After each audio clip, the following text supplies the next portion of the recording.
Kinshasa, 7 juin, Orter, moins plus de 50 accusés, dont 6 de nationalité américaine, britannique, canadienne ou belge, ont comparu vendredi devant un tribunal de la République démocratique du Congo, accusés d'avoir participé à un coup d'État manqué et d'autres délits portant peine de mort.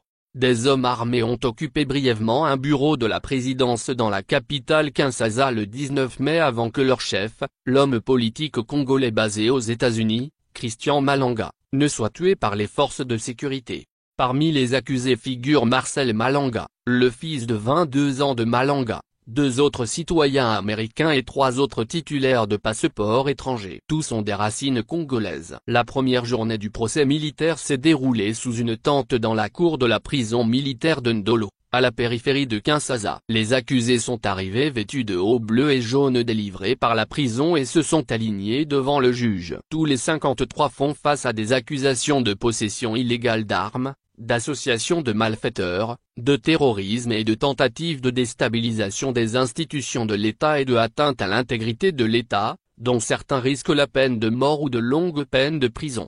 Les accusés ont été identifiés au tribunal et les accusations ont été lues, mais il ne leur a pas été demandé de plaider. Le Congo a levé un moratoire sur la peine de mort en mars, invoquant comme raison la trahison et l'espionnage dans les conflits armés récurrents. Richard Bondo, l'avocat de l'un des détenus américains, Benjamin Zalma-Paulin, a déclaré à Arter qu'il était trop tôt pour parler d'une éventuelle extradition et que la présomption d'innocence s'appliquait. Il n'a pas été possible de joindre les autres accusés ou leurs avocats pour commenter.